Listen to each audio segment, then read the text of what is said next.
Hi everyone, this is going to be a lesson for linear algebra on subspaces of Rn. Let me just tell you where this fits in with the big picture. If you're following along with the textbook, most of what we've done in this course has just followed the sections from the book in order. But from this point forward, we're going to skip around a little bit. In the textbook, this is section 2.8, and it looks like we skipped a bunch of sections. Where we left off, the last thing we did was characterizations of invertible matrices, which was the invertible matrix theorem. And that seemed like the culmination of a lot of things that we had been doing in the course. A lot of things all fit into that one theorem to show how they're all connected with each other. What we're going to do now with subspaces is we're going to look at another important object for linear algebra. And, we will eventually see how this all ties in with the other things we've been talking about too. Okay, so let's get started. Okay, so I just said that subspaces are going to be another important object for linear algebra, and we're going to start out with the definition of them. Definition: a subspace of Rn. And you could, take a moment to remind yourself, what does Rn mean? That's the set of all vectors with n entries. So we could think of them as column vectors that have n entries, where each entry is a real number. So that's a big set, right? R3, R4, R5, those are really big sets. It has every column vector of that size. A subspace of it is any set H that is a subset of Rn such that there's going to be three conditions that have to be met. First of all, the zero vector is in H. So far, we've said it's a subset that contains the zero vector. Secondly, for any vector u in H and any vector v in H, we have u plus v also in H. So take a look at that. There's one more condition. But so far, we've said a subspace is a subset of Rn. So a subspace of Rn is a subset of Rn that includes the zero vector. And for any two vectors that you choose from H, their sum must also be in H. Finally, for any u in H and any scalar c, we have c times u is in H. That's the end of the definition. So there are three conditions that must be met in order for something to be a subspace. Or you might look at this and say, there's kind of four conditions that have to be met, right? Where's the hidden fourth condition? It's right here. It has to be a subset. So it has to be a subset of Rn. It has to include the zero vector. For any two vectors that are in H, their sum also has to be in H. For any element of H and any scalar c, that means any real number, the scalar times the vector must also be in H. So you're never going to pick two things that are in H and add them together and wind up outside of H. If you do that, then you did not have a subspace. And we have a name for this concept, the concept in B and C. When you have two entries and you add them together and you're still an element of the same set, have you ever seen that kind of concept before in another math class? Maybe you have, maybe you haven't. Might depend on what electives you've taken. but we say a subspace is closed under addition and scalar multiplication. That's what this concept is called. When we say something is closed under addition, it means you can add two elements and you are still in the set. We say it's closed under scalar multiplication because you can perform scalar multiplication and you are still in the set. That's what it means to be closed. All right, let's do an example of a subspace of Rn. So example 1. Let's let H be the set of all scalar multiples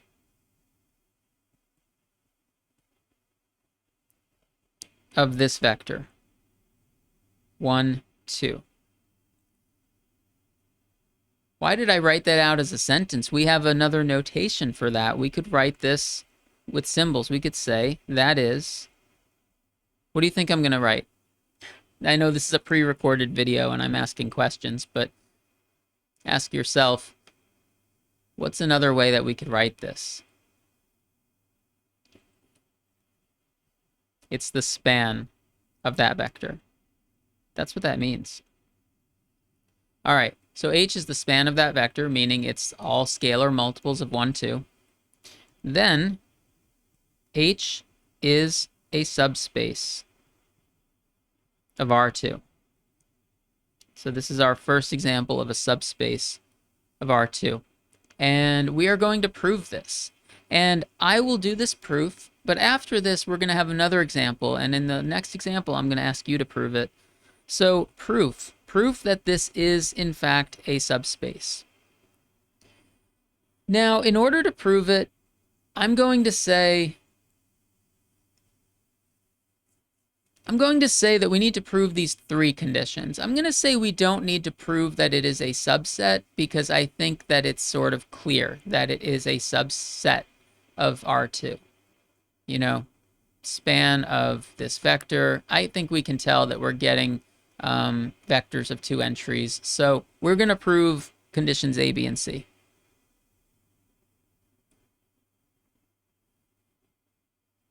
All right, so condition A. We need to show the 0 vector is in here. Let's just say the 0 vector is in the span of 1, 2 because the 0 vector equals a scalar multiple of 1, 2. Period. Makes sense, right? It is a scalar multiple of 1, 2. We just wrote it as a scalar multiple. So condition B, let's see, why is condition B true? Well, this one is going to take a little bit more work. Let's start by saying let U be an element of H and let V be an element of H. Don't forget your vector symbols above things that are vectors. We want to show that when we add them together, that we're still going to be in H. We need to somehow use the definition of what it means to be an element of H. If U is in H, then it must be a scalar multiple of 1, 2. And if V is in H, then it must be a scalar multiple of 1, 2. And we want to show that when you add those two together, you still get a scalar multiple of 1, 2. How about this? We know that U is a scalar multiple of 1, 2. And we know that V is a scalar multiple of 1, 2 for some A and B in the set of real numbers. Some scalars, A and B. You could say some scalars, you could say some A and B that are in the reals. All right, what happens when I add these two together? And by the way, you should use separate letters here for the scalars, A and B. Don't call it A and A, because that would seem to imply that they're the same number, and we don't know if they're the same number or not. All right, when we add them together, we have U plus V equals this plus this. And our job is to show that this is still a scalar multiple of 1, 2. Luckily, we have properties of scalar multiples that say that we can pull out a plus b. Right? That this is equal to this. What did we just do? We just wrote a real number times the vector 1, 2. So this is in the span of 1, 2. And I'm going to say that's enough for condition B. We showed, well, we could, yeah, we said it's in there. I mean, you could say, if you want to say, like, you could say equals H if you want. Okay, condition C. Similar kind of idea to condition B. What we're going to do is let U be an element of H. And it's not necessarily the same U that was in condition B. We've kind of started a new paragraph. So we're picking a new U. And let C be a scalar. You could write the words let C be a scalar, or you could say let C be an element of the reals. All right, then what do we know about U? We know that U is equal to A times 1, 2 for some A in the set of real numbers.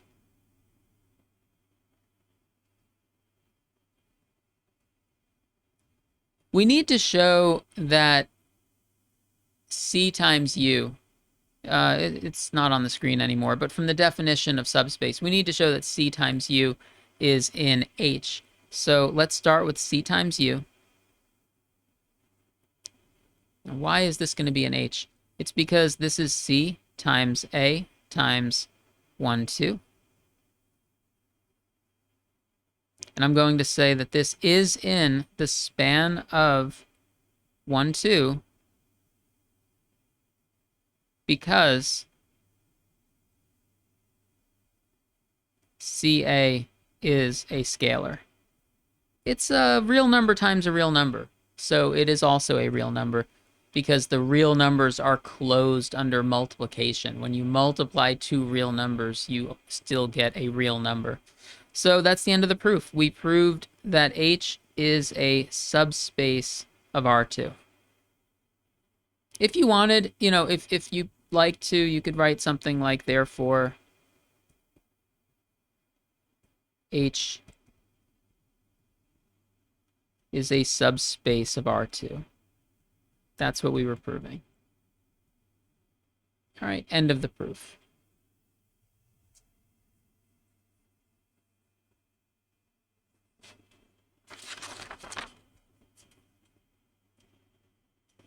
By the way, is there anything special about the vector 1, 2? Do you think that this proof would work if we had a different...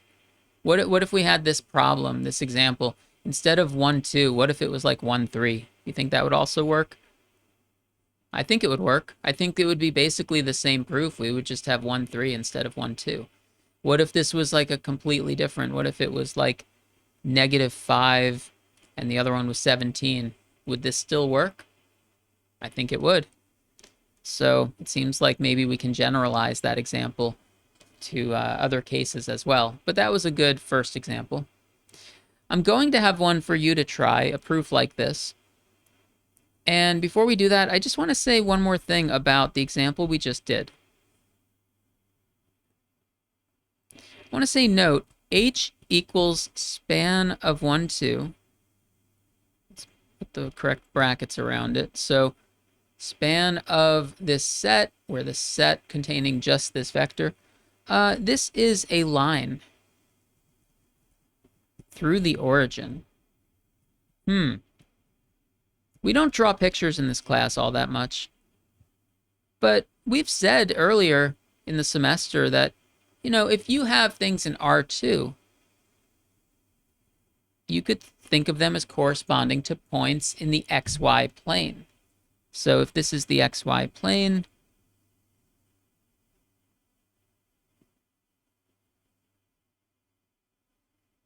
think about the point 1, 2. The point 1, 2 is here.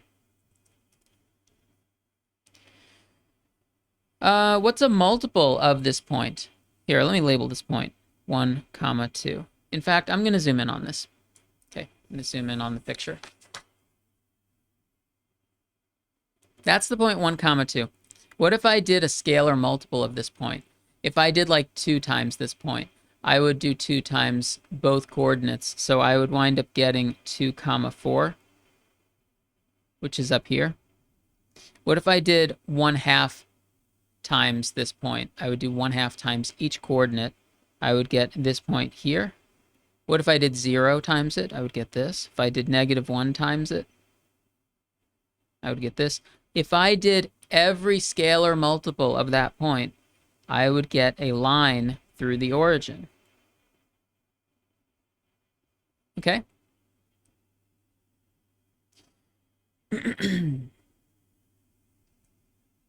I just thought I would show you that you can kind of visualize, if we think of R2, R2 is all of the points in the XY plane, right? And H is this particular set of points in the XY plane. It has infinitely many points on it, so H has infinitely many elements. As a side note here,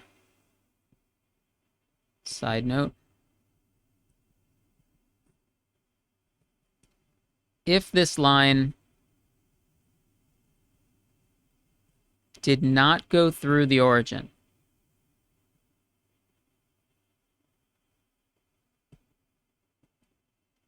then it would not be a subspace. I guess that sentence has the word not twice. I try not to do that, but I try not to do that. But yeah, if this line did not go through the origin, if it was some other line, then it would not be a subspace. Can you see why? Why am I saying this?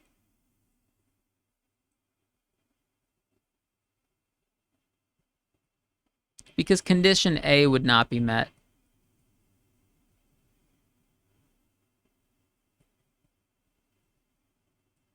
So it seems like if we're going to make a subspace of R2, it can be viewed as a line that passes through the origin. As we get to things like R3, R4, or just generally thinking about Rn, we might not draw pictures of them. We might just, treat them as linear algebra objects that don't need to be visualized. But I thought it would be worth it to at least draw that one.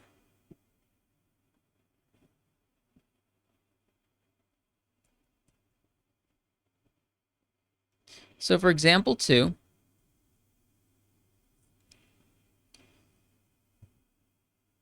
this is example 2 of a subspace.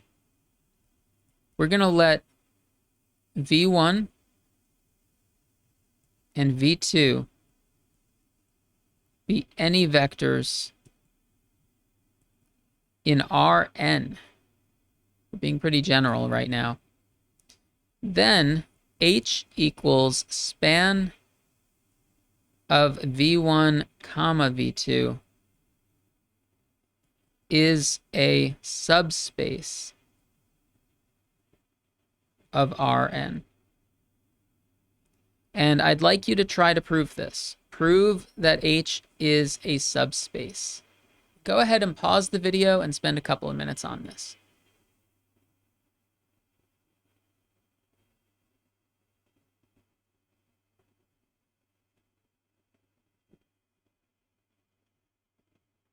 Okay, so this is a good proof for you to try. I'm gonna break it down into the 3 conditions again. So, we need to show conditions A, B, and C. So it's 3 little proofs in one, and usually part A is generally the easiest. So why is the 0 vector in H?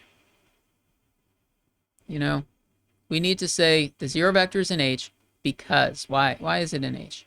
Can you explain why the 0 vector is in span of V1, V2? I'm going to say it's because the 0 vector equals this linear combination of v1 and v2. That's it. That's it for part A. Remember what span means. If you need to go back in your notes to when we first talked about span, go back and review that. But span of v1 comma v2, it means the set of all linear combinations of v1 and v2. This is a linear combination of v1 and v2. It's a number times v1 plus a number times v2. So yeah, we're good.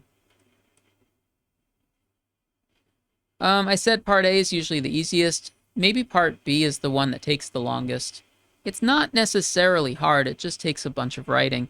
Let's let U and V be elements of H. And you could do like a U comma V when you're writing a proof if you want. I understand that that means that these are both in H.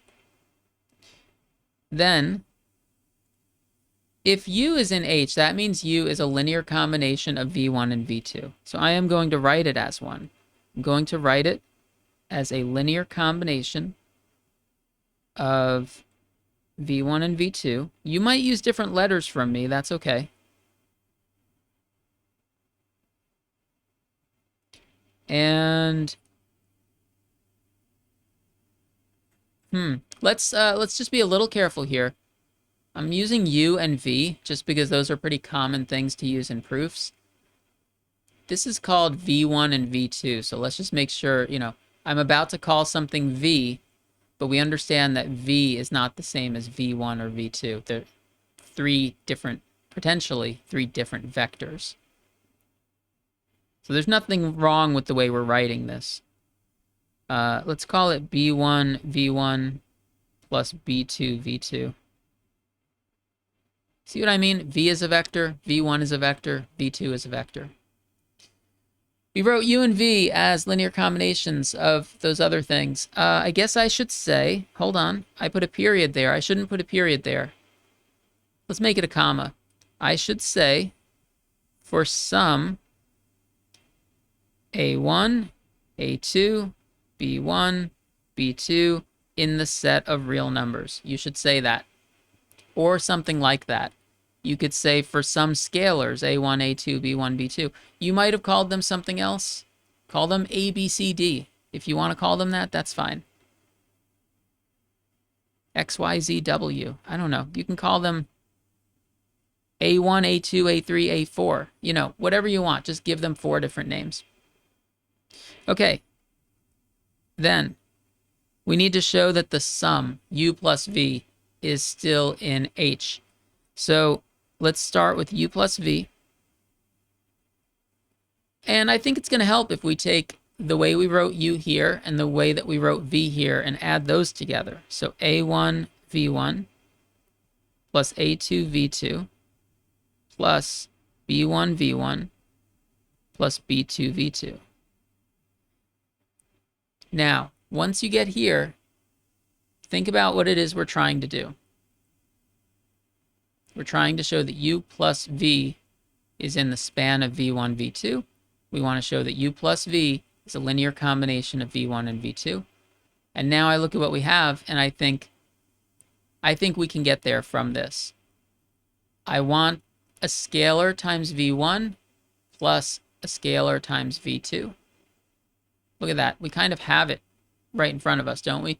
Look at the V1 parts and the this V1 part and this V1 part. There's a V2 part and a V2 part. Let's start grouping things together. Let's say this is A1 plus B1 V1 plus A2 plus B2 V2. Hey, look at that. Linear combination of V1 and V2. We can just say this is an H.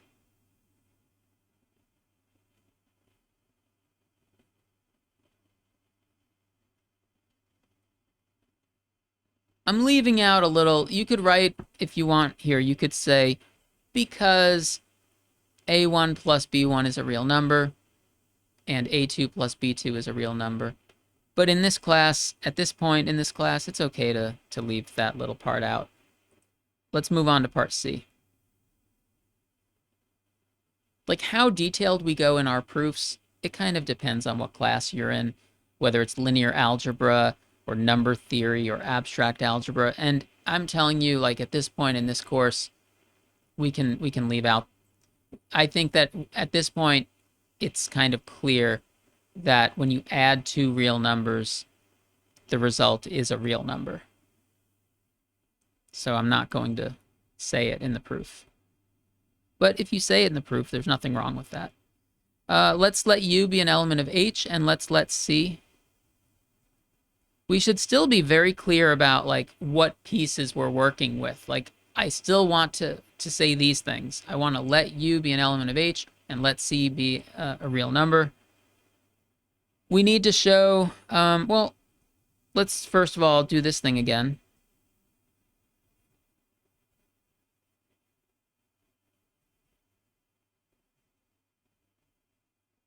For some numbers A1 and A2 from the set of reals. Okay, then we have what happens when we do C times U. That's what we're after here. C times U. We want to show that this is an element of H, which means we want to show that this is able to be written as a linear combination of V1 and V2. So this is C times this.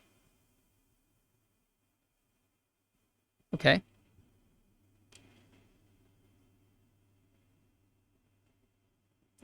Did we do it? Did we write it as a linear combination of V1 and V2? Almost. One more step and we'll have it. We didn't quite do it yet. What we need to do is distribute CA1, V1, plus CA2, V2. Now we wrote it as a linear combination. We have a real number times V1 plus a real number times V2. So we could say that this is in H. And I'll say therefore. All three conditions are met.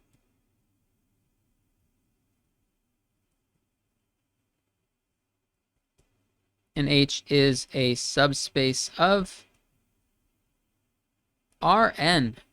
This problem was about Rn. This wasn't even about R2 or R3. This was like very general. This was a very general proof. That's cool. So we just showed that if you have any two vectors in any Rn, right?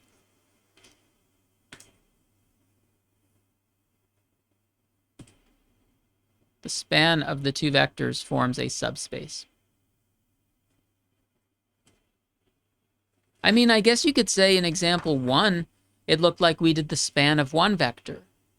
In example 2, we did the span of two vectors. Do you think example 3 is going to be the span of three vectors? Do you think that's also going to work? What if it were? What if we tried the span of three vectors? Could we still do this kind of proof? I think part A would be fine.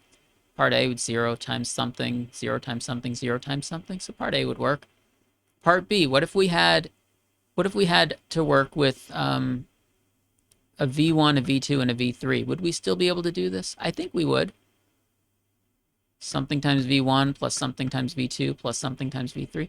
I think all parts of the proof would still work if there were three vectors that we were doing the span of. Even if there were four vectors that we were doing the span of. What if there were five vectors we were doing the span of? So example 3 is going to be a generalization of this idea. We're going to say let V1, comma V2, comma, dot, dot, dot, all the way up to VP be elements of Rn.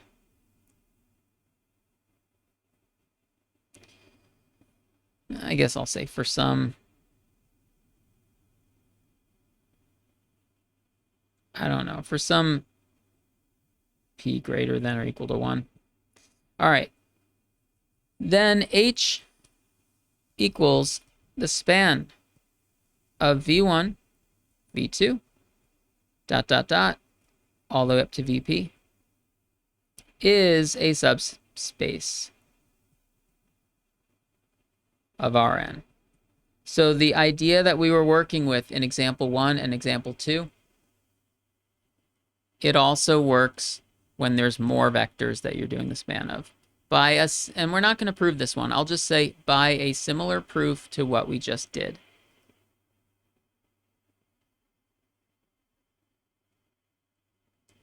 So I think this is kind of a good family of subspaces.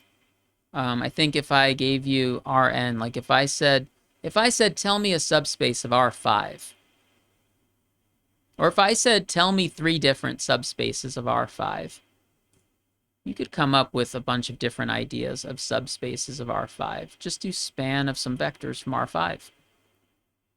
There are lots of different subspaces. Okay, let's do another example of a subspace. Example 4. We're not proving all of these. How about this?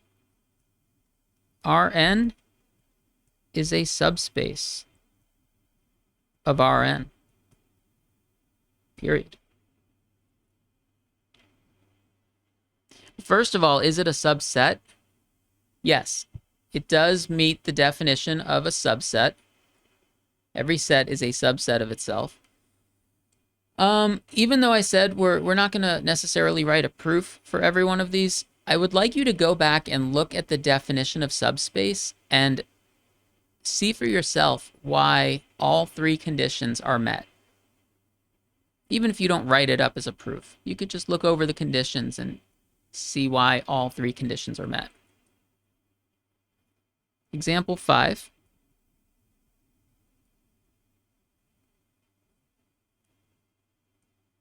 The set containing only the 0 vector is a subspace of Rn. Okay. Again, I don't think I want to write a full proof of this, but we could certainly look back at the definition. Let's look at the definition. All right, we're looking at example 5. I just pulled up the old sheet that we had. First of all, is it a subset? Yes, this is a subset of Rn. Does it contain the 0 vector? Yes. Yes, that definitely contains the 0 vector. For any 2 elements that I choose from this set, if I add them together, am I still in the set? Well, let's pick an element U. Okay, got it? Let's pick an element V. Got it? When you add them together, it's going to be the 0 vector plus the 0 vector. So yes, you're still in the same set that you started with. For any element of H, there's only one element to choose, right? When we say for any element, we're saying for the 0 vector and any scalar, take the scalar times the 0 vector, you're still going to get the 0 vector. So yeah, this does meet all 3 conditions. Cool. So we have a large subspace and we have a small subspace. So we've looked at 5 different examples of subspaces. And next, I have some definitions for you, and we're going to look at some certain subspaces that have particular structure and a relation to matrices. And it's going to be a couple of subspaces that are important to us. Okay, I said something about structure and matrices. You might be wondering, what am I talking about? We'll get there. All right, definition. The column space, I'm going to underline that. The column space of a matrix A, denoted col A, is the set of all linear combinations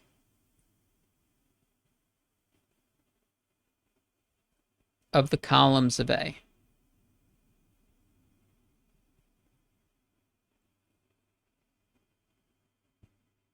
Notice that we didn't really say anything about the size of the matrix A. We didn't say it has to be a square matrix or anything like that. It's just a matrix.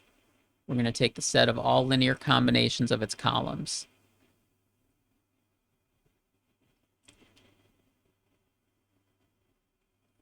So, if the matrix A consists of columns like A1, A2, dot, dot, dot, up to AN, and if, well, I want to give it a size now just for this discussion. I guess if I wrote n of these, then I'm kind of assuming that there are n columns. How many rows are there? I haven't really specified that yet. So I'm going to say, suppose it's m by n.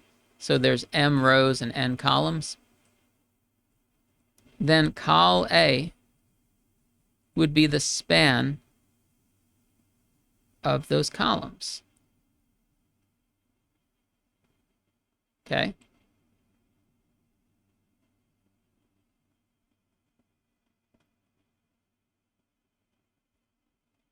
Col A is a subspace of what do you think I'm about to write here? Here's my question for you. Is it Rm or is it Rn? Which one? Rm or Rn? It's going to be Rm, because that's how many entries each column has. A1 has m entries. A2 has m entries. A3 has m entries, you know?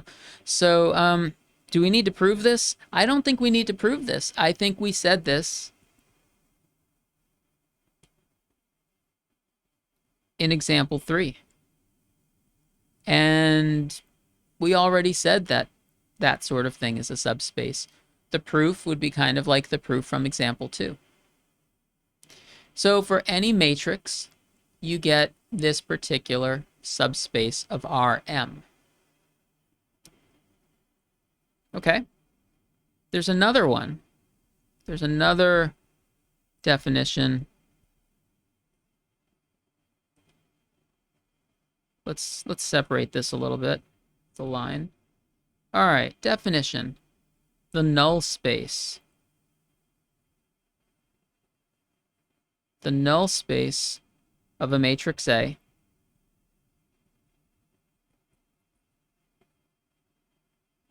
denoted null A, or sometimes it's written as this, null parentheses A, is the set of all solutions to the homogeneous equation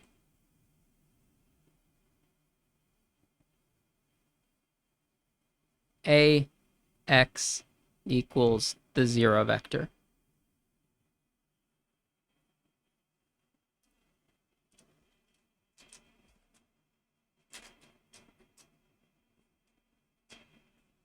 Now, this thing, I think the column space, I think maybe it was easier for us to see that the column space is a subspace. Can you tell whether or not the null space, do you think the null space is always a subspace? And I guess we need to say how big A is, whether this is going to be Rn or Rm. Do you think the null space is always a subspace? Well, that's what we're going to talk about.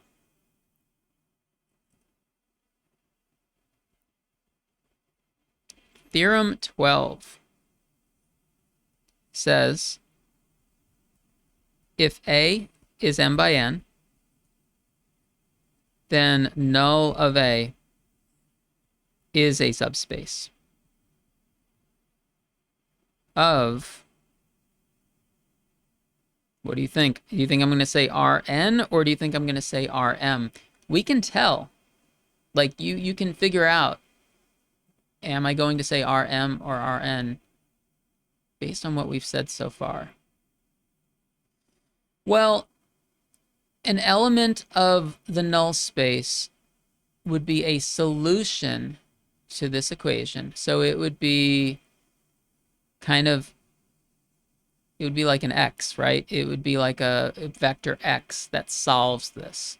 It's going to be Rn. It's going to be n entries in the solution. Okay, we're going to prove this. We're going to prove this, and I'll kind of talk us through this proof, but it's like the other subspace proofs where we need to show that it has all three conditions. First of all, every solution to this homogeneous equation is a vector with n entries, so it is a subset. So I'm not going to discuss that any further. I'm going to say we can see that null A is a subset of Rn. Let's go through the three conditions that need to be proved. Is the zero vector in null A? We don't know specifically what the matrix A is. This is just saying for any matrix A. Well, I'm going to say it is in null A because 0 is a solution to AX equals 0. Now, in just a moment, I'm going to have to move the page up, and we're gonna lose this definition of null space. So make sure you have that definition in your notes.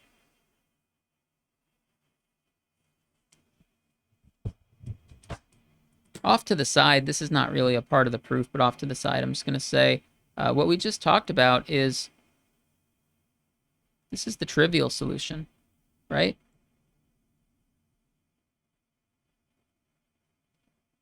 When we first talked about homogeneous equations in this class, we said that the homogeneous equation AX equals 0 always has at least the trivial solution. So yes, 0 is always in the null space. All right, let's move this up. Condition B. Even if you're not sure how to do the whole proof, you should know what to write next. What we're going to say is we want to say let U be an element of null A and let V be an element of null A, right? And then our job is to see if when you add those two together, do you still get something that's in the null space? Before I add them together, I'm going to write, what do I know so far? If U is in null A, what does that tell me?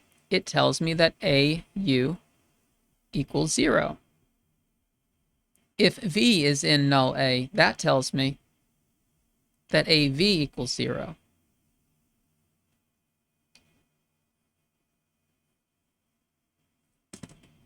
Here, how about a little scratch work off to the side? Scratch work. Sometimes in a proof, you take a little break and do a little scratch work off to the side. We want to show that U plus V is in the null space of A. What would it mean for U plus V to be in the null space of A?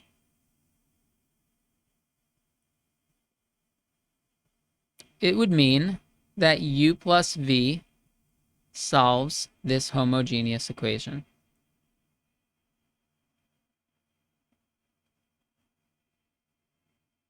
That was a good little strategy session. Helped me kind of figure out what strategy we're about to do in this proof. Can we get from where we're at in the proof? Can we get from here to where we want to get to? We want to get to A times this equals 0. I think we can. I think if we take these two things and sort of combine them, we can get this. I'm going to say we have, remember, when you write a proof, you should use correct grammar. You should write complete sentences. You should use punctuation like periods. I mean, I haven't said that lately, but I hope that that's clear. We have A times U plus V. All right, we want to show that this equals 0. I can't just say it equals 0. I have to explain why. Well, you could distribute, right? distribute, and it's going to work out perfectly. It works out perfectly because we just said AU is 0 and AV is 0. So you get the 0 vector plus the 0 vector, which equals the 0 vector. So U plus V is in the null space of A. You take any two solutions to the homogeneous equation, you add them together, and you still get a solution to the homogeneous equation. So it's closed under addition. And part C is similar. We need to let U equal something in the null space of A, and we're going to let C be a scalar. Or you could say let C be a real number. Either way is fine. All right, then what do we know so far? Again, if U is in the null space of A, then I know it is a solution to the homogeneous equation. So I could say this. I could say this much right now. We definitely know that. Let's think about what is our goal with this step of the proof. We want to show that C times U is in the null space of A. So we want to show that C times U is a solution to the homogeneous equation. Like we want A times CU to also equal 0. Let's check that out. A times CU. Does this equal 0? And if so, why? Why does this equal 0? There's a property that we talked about a while back that I don't know if we've really used this property much, but now is the perfect time to use this property. You know, we've had lists of properties about matrix times vectors and matrix times matrix and things like that. There's a cool property that says that the C can be pulled out front. And it's exactly what we need right now. So that scalar that was kind of stuck in the middle can be moved all the way out front. And that means what we really have is C times 0, which is 0.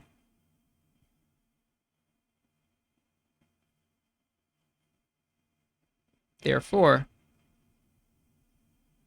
CU is in the null space of A.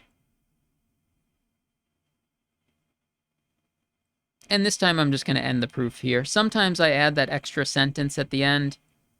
Sometimes I say, you know, all three properties have been satisfied, therefore null A is a subspace of Rn, but that sort of sentence is optional.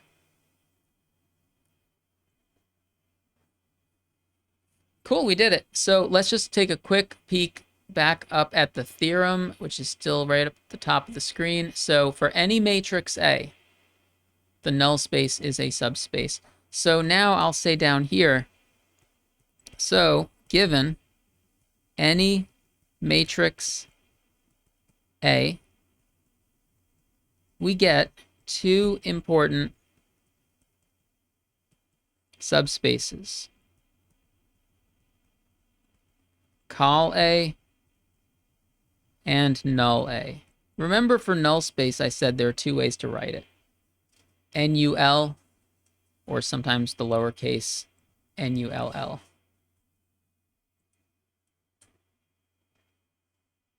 So we've seen a lot of subspaces of Rn.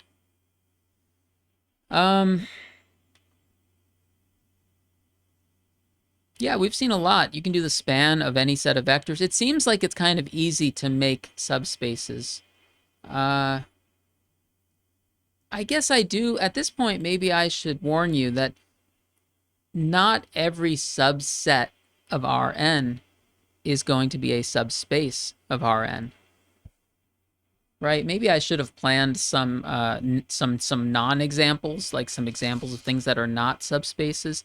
How about for a moment we just go back and look at the definition and think about this? You could actually come up with some sets that fail these properties. The easiest one to fail would be to just leave out the 0 vector. If you leave out the 0 vector, then you don't have a subspace. But you could also come up with sets, just like make a set that has a few vectors in it. Not the span of a few vectors, but just a set with a few vectors.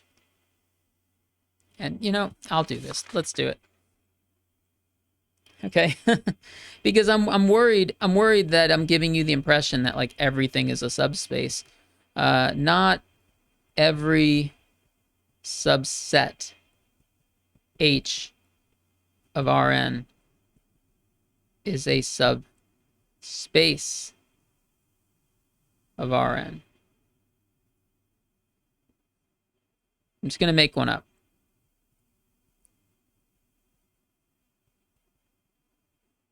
Okay, you ready for this?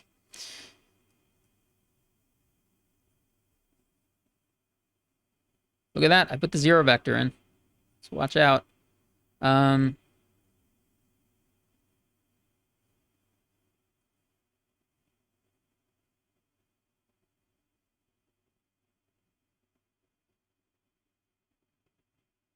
All right. Let's just do this as a quick example. It doesn't have span in front of it. It does not have span in front of it. It is just the set of these three. So H is a subset of R2. Okay? It's definitely a subset. Condition A, check. The zero vector is there. Condition B, let's check. Do you think this satisfies condition B? No.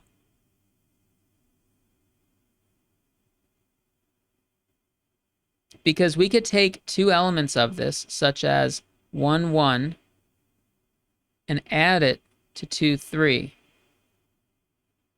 And what do we get? 3, 4? But 3, 4 is not an element of H. We added two things and we got something that's not in H. So H is not a subspace of R2.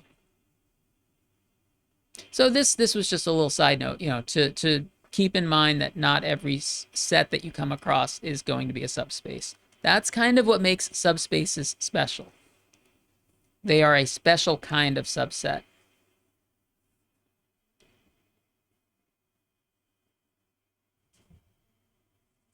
Okay, I'm glad that we had that little talk.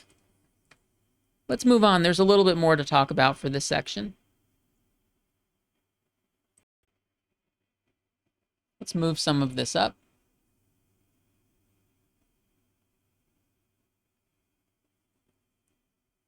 All right, note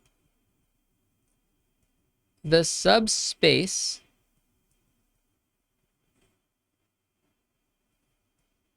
span of, remember, when it has span in front, we mean the set of all linear combinations of these vectors. So it includes these vectors and a whole lot more. This is going to have 4 vectors in it, but it's the span of those 4 vectors.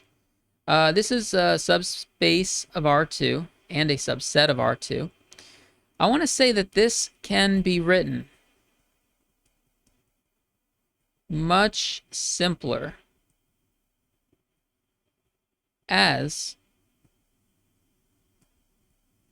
span of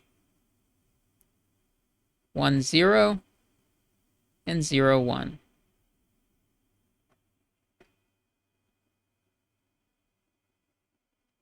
And I think if you look closely, you can figure out that these are the same set. They are equal to each other. They're the exact same set.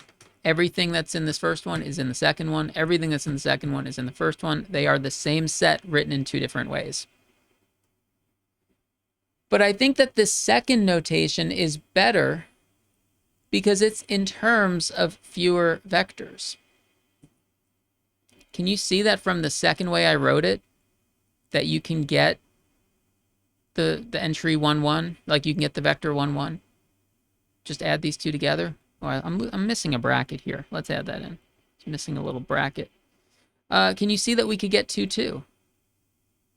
As a linear combination of these two things. You could do 2 times the first one plus 2 times the second one. So it's almost like the vector 1, 1 and the vector 2, 2 are kind of redundant. Like if I'm talking about this subspace, it's much more convenient to just talk about the vectors that we absolutely need and leave off the other ones. They're going to be found as linear combinations of these two anyway. How about this? I've got a question for you. If these are the same set and I got from the first one to the second one by kind of getting rid of the redundant vectors, here's a question. Can we go any lower than this? Could I write this same set as just the span of one vector? Well, I'm going to say no. I don't think we can. 1, 1 wouldn't work. If I tried 1, 1, there's no, linear combination of 1, 1 that's going to get me 1, 0. So we need at least these two vectors to be the span of these two to get us the set that we're trying to talk about here. Let me ask you, what makes this set special?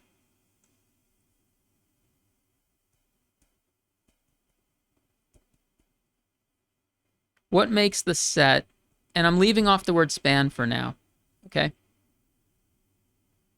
Because I'm just talking about the set of these two things. What makes this special? What property does this set have that the other set doesn't? Maybe that's the way I should have phrased it. What property does this set have that this set of 4 vectors does not? This is a pre-recorded video, so I can't get an answer from you. But I hope that you're thinking,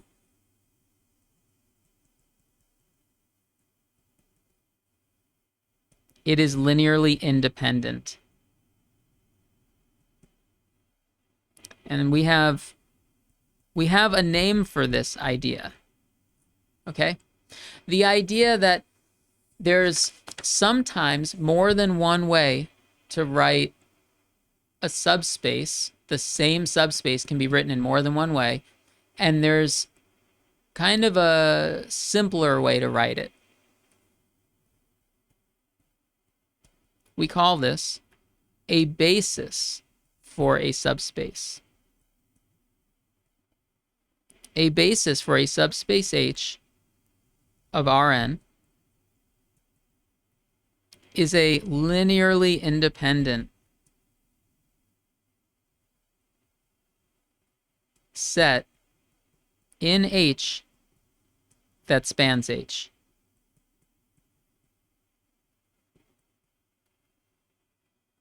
All right, so it's linearly independent, which means it doesn't have any redundant vectors in it. We've kind of made the set as small as we can while still describing the set that we're trying to describe. I'll show you some examples.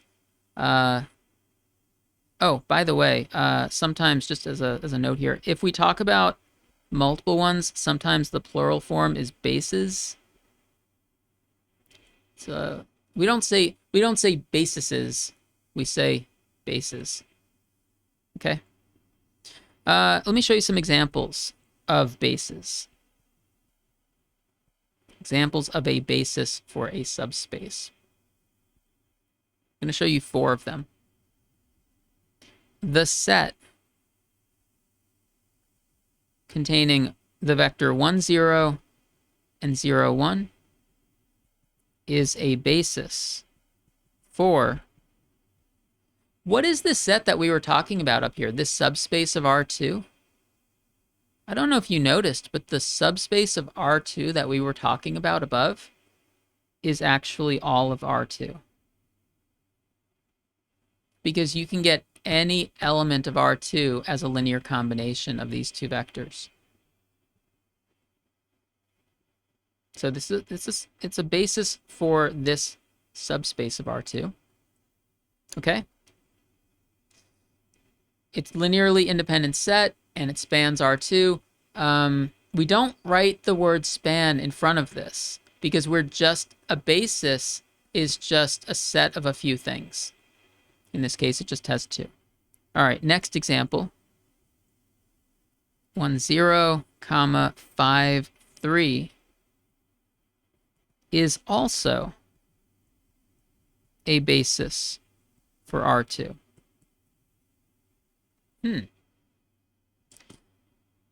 It turns out that you can also get any element of R2 as a linear combination of those two things. And, you know, if I set up the span of this, we get R2. It includes a zero vector. It has all three properties of being a subspace once you put the word span in front of it. Let's go for something in R3. 1, 0, 0, 0, 1, 0, 0, 0, 1. I know if I take the span of this, I know that I get a subspace of R3 from our discussion earlier. The span of a set of any number of vectors is a subspace. It turns out that this is a basis for R3. R3, which can be considered a subspace of itself. R3 is a subspace of R3. Okay? And this is a good example of a basis for it. Although we've seen just a moment ago that sometimes there's a subspace that you could have more than one basis for it. This is a basis, this is a basis. Do you think in these first two little examples here, do you think one of these is nicer than the other? 1, 0, 0, 1, 1, 0, 5, 3. It does kind of feel like the first one is simpler in a way, but both of them would be considered a basis. I noticed that both of them have the same number of vectors. It seems like maybe it would be impossible to add a third vector and still have a basis for R2. I think if we add a third vector, it's not going to be linearly independent anymore.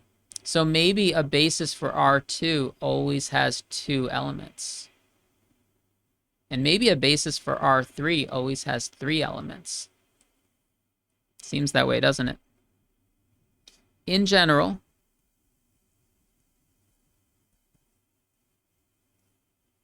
E1 through En is a basis for Rn. Do you remember what these E's mean? These E's, we used these before when we talked about linear transformations. These are the columns of the identity matrix. First column of the identity, second column of the identity, and so on. And you can see that that's what we did here. These are the three columns of I. Or the two columns of I, depending on the size. The n columns of the identity matrix form a basis for Rn. This is called the standard basis for Rn.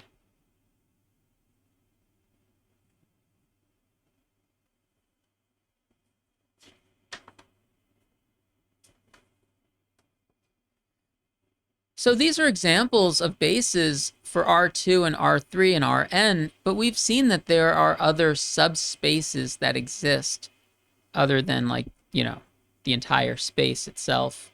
So what about, how would we find a basis for one of those smaller subspaces?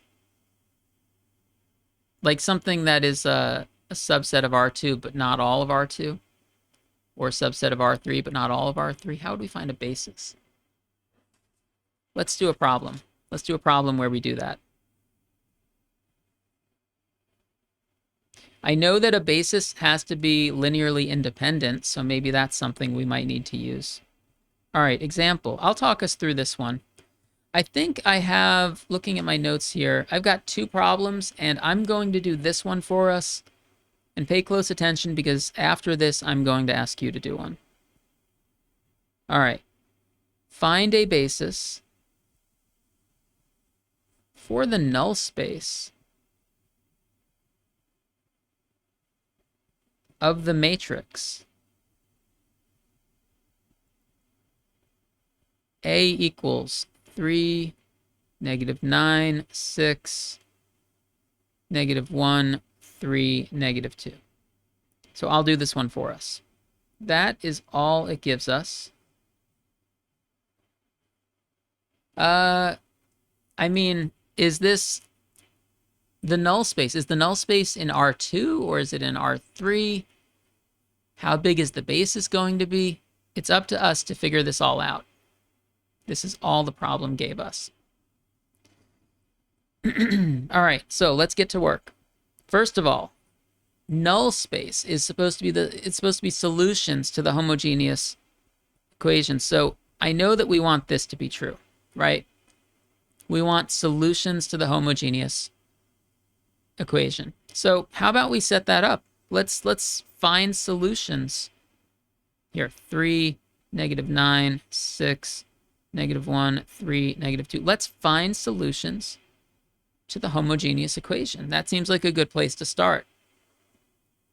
This is an augmented matrix. We're going to do row reduction. I always say that there are a lot of things in linear algebra that ultimately can be solved by row reduction. This is one of them. So we're going to row reduce.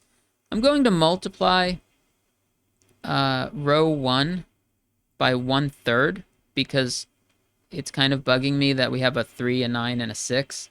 So we can make it simpler by doing this. Oh, look at this. Look at that. A lot of those entries seem like they're going to match up. What if we add row 1 to row 2? What's going to happen? Row 1 stays the same. Row 2, all right, 1 plus -1 is 0. -3 plus 3 is 0. 2 plus -2 is 0. 0 plus 0. All right, look at that. We row reduced, and this is what we got. Where do we go from here? Where do we go from here? I'm trying to describe the set of all solutions to AX equals 0. So it seems that we have some free variables. And I think that's okay. I think we're going to be able to describe the solution set in parametric vector form, thinking about which variables are free. How about this? I think this column is telling me how many variables are there? Maybe I should stop and say how many variables are there in X? There's 3 of them. Because this column is for X1, this column is for X2, this column is for X3, this column is for the right-hand side. So we get, this is telling me that X2 is free. And this column is telling me that X3 is free. The only pivot that we have, we've got this leading 1 here. So X1 is basic. X2 and X3 are free. We like to write basic variables in terms of free variables. So what does row 1 say?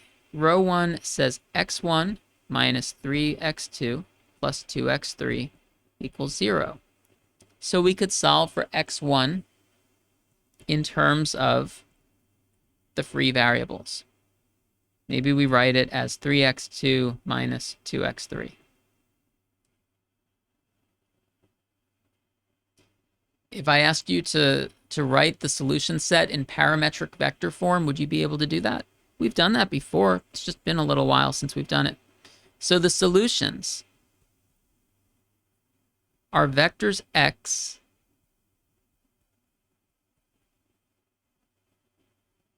such that x1 is 3x2 minus 2x3. x2 is free, x3 is free, so I'm just going to copy them down. That's not parametric vector form yet. It's one step away. Do you remember what we do for parametric vector form?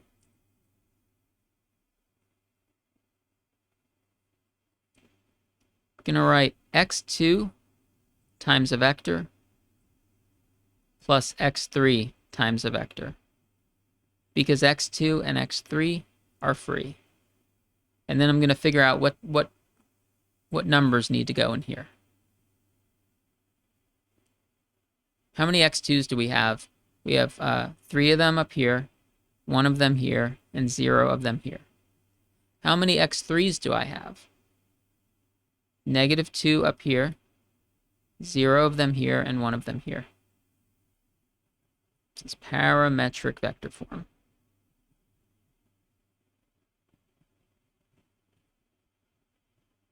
And it's useful for this type of problem.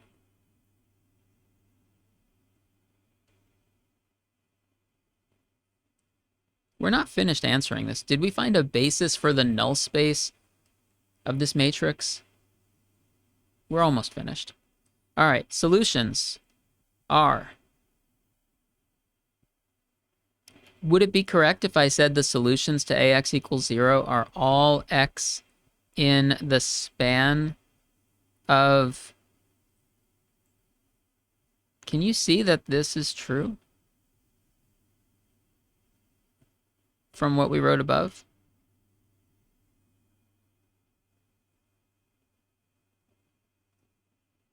Yeah, this follows from what we said. We wrote it in parametric vector form, and I see x2 can be any number, x3 can be any number. So it's basically any scalar times this vector plus any scalar times this vector.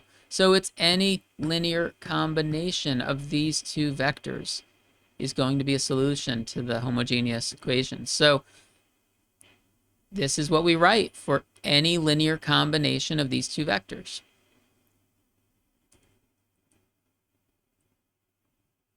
So that is the null space of A is the span of these two vectors. So we get it from the parametric vector form.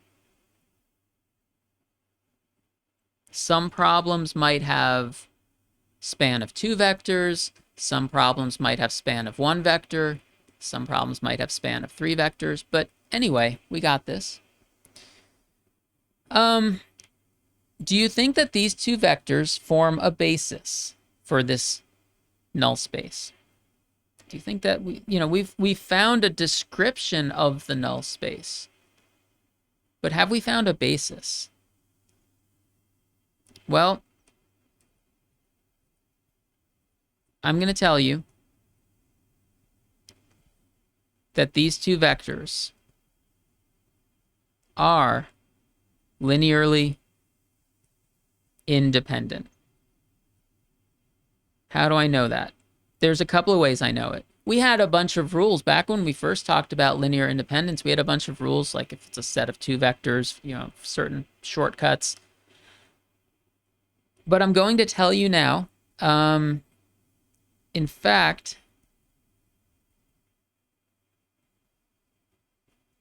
they always will be.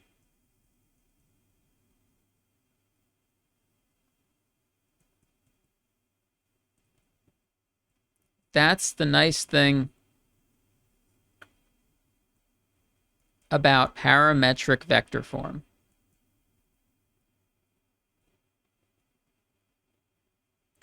If you got the answer in parametric vector form and you get 2 vectors, they will be linearly independent. So we don't have to do any further checks to see if they are linearly independent or not. I know that they are because they came from parametric vector form. Another way of thinking of that is, we would never get like an extra third redundant vector out of this, right? There were 2 free variables. We wrote each of them times a vector. You can't really get any extra redundant vectors out of it. So it's going to be linearly independent. So we still need to write the answer, okay? The basis for the null space of A is these 2 vectors. These 2 vectors, this is the answer.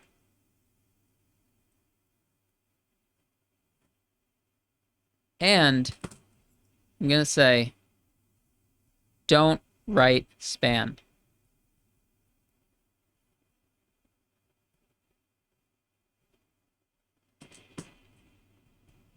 The basis is just the set of these two vectors. It's not the set of all linear combinations of them. It's just these two vectors. Okay. So that was a long problem. I have one for you to try. Let's just take like a quick 30-second review of what did we do in this problem. So I'm going to move the page up. The problem didn't give us a lot of information. It just said find the basis for the null space. But we say, all right, I know the null space is the set of all solutions to this system. So let's just get to work on finding solutions to this AX equals 0. We got to here and we said, okay, it looks like there's free variables. When there's free variables, you have an infinite number of solutions. And a good way to describe an infinite number of solutions is to get it in parametric vector form. We got it in parametric vector form, and then I rewrote it in terms of span because I said, hey, that's any number times this plus any number times this. That's a linear combination, so we could write it as span. So we actually found a description of the null space, and now I told you that the vectors you get in this process are guaranteed to be linearly independent.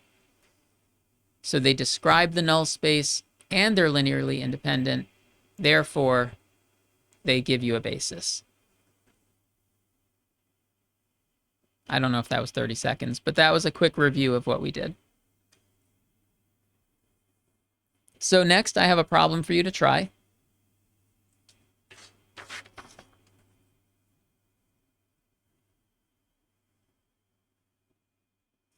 And this will be the last thing we do for this lesson. Although you might see more problems like this to practice going forward and in homework and stuff like that. All right, here's one that I'm going to ask you to try. Find a basis for the column space. Remember that one? Yeah, so we just did a null space problem. I thought I would give you a column space one to try yourself.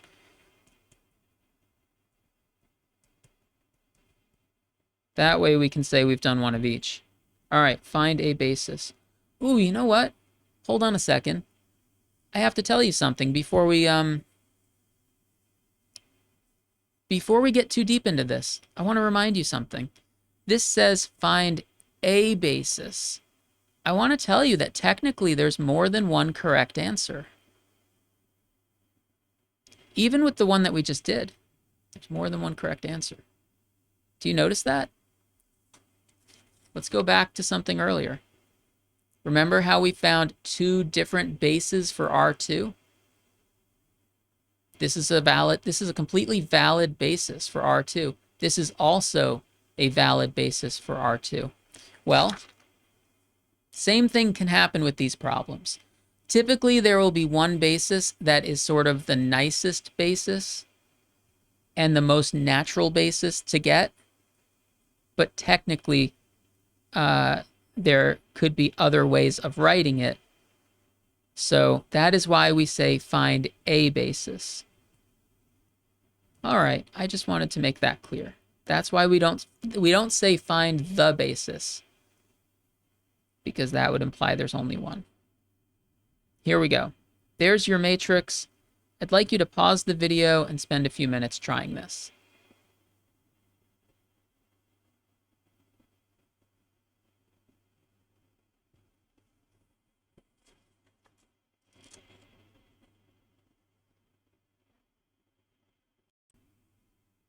Okay, so do you think this is going to be similar to the other one we just did? Well,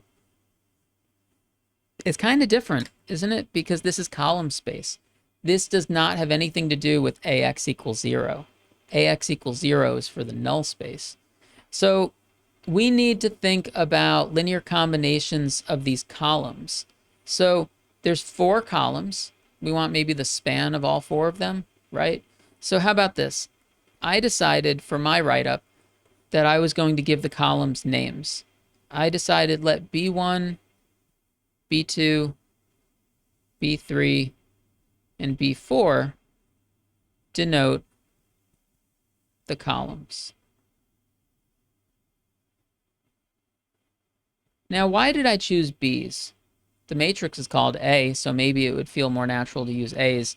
Um, I think in my mind I was thinking basis, so I thought maybe I'll call them B's for basis, but you could call them A's and it would also be fine. Whatever works for you, whatever labels you want to use are fine. The column space of A is the span of B1, B2, B3, B4 by definition. So they definitely span the space, but are they linearly independent? Are they linearly independent, these four? I think they're not, because I notice, let's take the third one, for example. I think the third one could be written as a linear combination of the first two. 5 times the first column. Here, let's write some of this. Let's write, instead of just pointing to it and talking, let's write it. So I'm going to say that the set, it can't be a basis yet, because it is not linearly independent. So it is not a basis. How did I notice that it's not linearly independent? Well, I noticed that B3 could be written as a linear combination of the other vectors. For example, I could do 5b1 plus 3b2. I actually was thinking, B3 looks like 5b1 plus 3b2, but technically, to say it's not linearly independent, I should make it a linear combination of all of the remaining vectors. So I should also say plus 0b4. Okay, so b3 is a linear combination of the other vectors. And there are other examples. That's just one example of why it's not linearly independent. I'll show you another one. B4 is 7b1 plus 5b2 plus 0b3. So I'm tempted to say maybe b3 and maybe b4 might be redundant. They might be vectors that we could get rid of, but I don't know for sure if I could get rid of both of them. Let's work on this a little to be sure. What we're going to do is let V be an element of the column space. Just any vector in the column space. I'm not saying that it's necessarily B1, B2, B3, or B4. It's just anything in the column space. So it's a linear combination of those four things. All right. So V is equal to, we could say C1, B1 plus C2, B2 plus C3, B3 plus C4, B4 for some C1, C2, C3, C4 in the set of reals.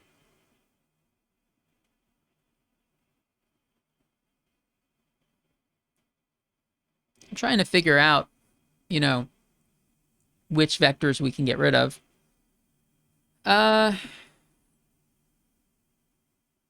Here's an idea. We could use what we wrote up here. We said B3 in terms of B1 and B2, and we said B4 in terms of B1 and B2. So how about this? C1, B1 plus C2, B2 plus C3. I'm going to write, instead of B3, I'm going to write B1 plus 3B2. Using what I wrote above. And then instead of B4, I'm going to write 7B1 plus 5B2.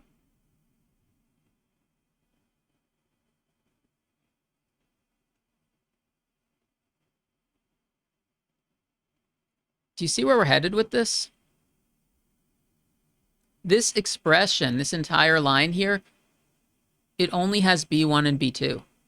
So it seems like B1 and B2 are the only ones that matter. So can I write V as just a linear combination of B1 and B2? Yes. If I group some things together, pull some things out, and rearrange, we get this times B1 plus this times B2. We just grabbed an arbitrary element of the column space of A and showed that it can be written as a linear combination of just B1 and B2. Also, I notice that B1 and B2 are linearly independent, right? 1, 0, 0, and 0, 1, 1. When you have a set of only two vectors, we had a theorem that said if there's only two vectors, it's linearly independent unless one of them is a multiple of the other. I can tell neither of these are a multiple of each other. Conclusion,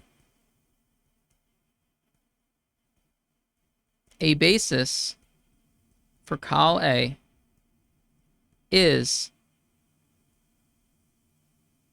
well, it's B1, B2, but let's just write out what the columns are. That and that. Don't write span in front of it. And that's the answer. Or I should say that is an answer. There are possibly other ways to write a basis, but I think that this is the nicest, neatest one. This is sort of the simplest basis for the column space of A. If you found a different basis, maybe by doing some different arithmetic here, I'll tell you that there could be other valid answers, but it has to only have two vectors. No more, no less.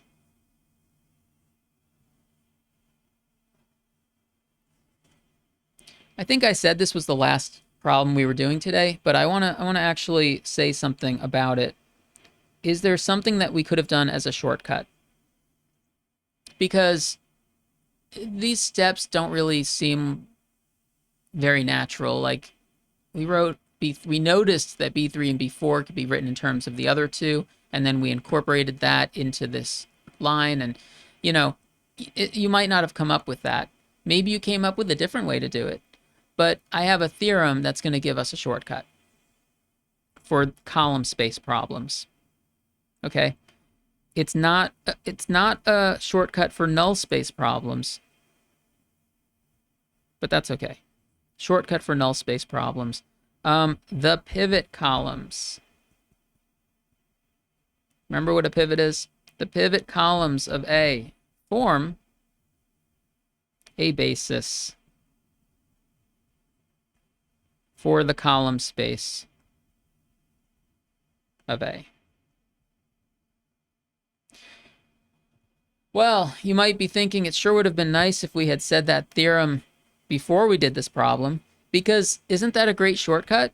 You could look at the matrix A. I'll give you a chance in case you're writing that theorem. You could look at the matrix A. You could figure out where the pivots are, and you could take those columns and just say that they form a basis. They will be linearly independent, and the theorem says they form a basis. What is the proof of the theorem? Well, I decided for the sake of time, we're not going to go over this proof. However, that's why I had us do this example instead. I had us do the example instead of the proof, because I thought maybe this would help illustrate why it works in this case, at least. And maybe that, even though that's not a proof that it always works, maybe it seems to suggest that this is plausible, that the pivot columns are kind of the important columns, and the other columns are the redundant ones. So out of B1, B2, B3, B4, we only needed the two pivot columns.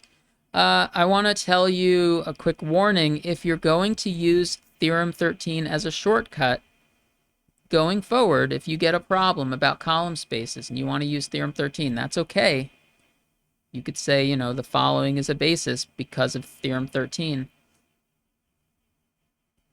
But they must be pivot columns of A itself, not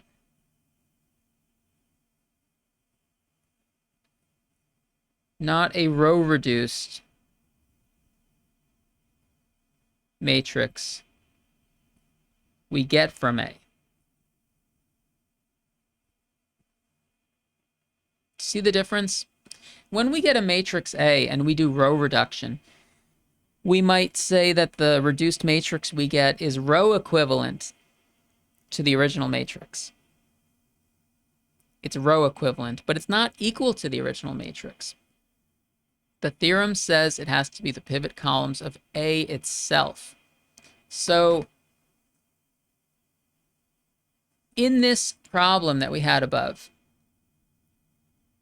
it's already kind of reduced, right? So you could look at this and you could figure out that the first two columns have pivots, and the first two columns are the pivot columns. What if I gave you one that wasn't row reduced, and I asked you find a basis for the column space of the matrix, and it was just like some big matrix with no zeros in it, and it's not reduced at all? What you could do, just be careful about it, is you can use row reduction to find a reduced form and use that to determine which columns are the pivot columns. And you do row reduction, and then you say, oh, based on my row reduction, I can see that columns 1 and 3 are the pivot columns, for example. But you must go back to the original matrix A itself and take those columns from A, column 1 and column 3, or whatever it may be. Does that make sense? Use row reduction to identify which columns have pivots, but then make sure you grab the columns from the original matrix to get the basis. This is for column space problems only.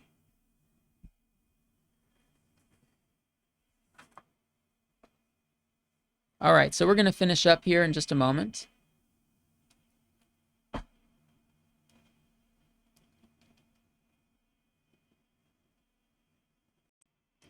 All right, so we certainly seem like we covered a lot in that section. So that was about subspaces of Rn. You know, there could be a couple of questions that this might raise for you. Like, this was called subspaces of Rn. Does that mean that there's a way to talk about subspaces of something else? And there is, and we're going to talk about it later in the course. Okay, so that's one thing. Another thing that's kind of interesting is when we got a basis, whenever we got a basis for any subspace, I showed you that you could get two different bases for the same subspace. Sometimes one of them is simpler than the other. But I said that different bases for the same subspace will always have the same number of elements. If it's 2, it's always 2, right? I didn't prove that to you. I just said that as like a fact. It has to have the same number if you get two different bases. It might seem like plausible, might seem believable, you know, that two different bases for the same subspace have to have the same number of elements. Anyway, in the next section, we're going to give that a name. The number of elements in a basis has a name. Okay, so we covered a lot. We learned what a subspace is. We did some problems where we proved that something is a subspace, and you should be ready to do that. Prove the 3 different conditions if you need to. Then we had a definition for column space, a definition for null space, because those are 2 important examples of subspaces. And towards the end, we had a definition of basis, and we did one problem where we did the find a basis for the null space given a matrix. And then we did find basis for a column space when you're given a matrix. So it was a big section for us. So make sure you kind of go through this one thoroughly. And that's it for now. So take care, everyone, and I'll see you soon. Bye.